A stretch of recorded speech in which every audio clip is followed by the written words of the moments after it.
సమాజంలో జీవించే ప్రతి ఒక్కరూ శాస్త్రీయ పరిజ్ఞానాన్ని పెంపొందించుకోవాలని, సైన్స్ ప్రగతికి పాటుపడాలని మానవ జంతువుల కృత్రిమ అవయవాల రూపకర్త డాక్టర్ వేదాంతం సదాశివమూర్తి అన్నారు.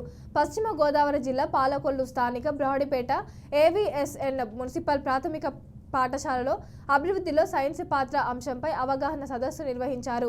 ముఖ్య అతిథిగా సదాశివమూర్తి హాజరయ్యారు. చదువుతో పాటు శాస్త్రీయ పరిజ్ఞానంపై ప్రతి ఒక్కరూ అవగాహన పెంచుకోవాలని సదాశివమూర్తి తెలిపారు. ఈ మేరకు విద్యార్థులకు బ్లడ్ గ్రూపు పరీక్షలు నిర్వహించారు.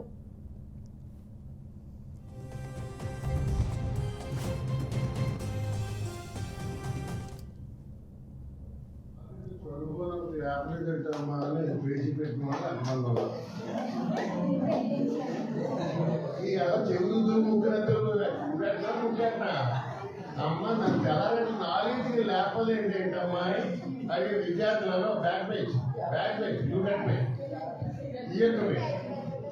ఎంతమంది విద్యార్థులు అమ్మ తెల్లారంటే నాన్నగారు నన్ను తెల్లారంటే లేపలేదు ఏంటంటే ప్లీజ్ రేపు నుంచి లేపుతూ ఉన్నాడు. నేను అక్కడ ఊరికి ఆటలాడుకుని ఏదో పనులు అన్నీ వేసుకొచ్చి ఊళ్ళో అలసిపోయి తినేసి పడుకున్నాను. రేపు నుంచి అలా తెల్లారంటే ఫోన్లు లేపుతూ ఉన్నాడే. దానికి వేసి పెట్టిన వాళ్ళు అమ్మగారు వేసి పెట్టిన వాళ్ళు ఎవరైనా ఉన్నారు?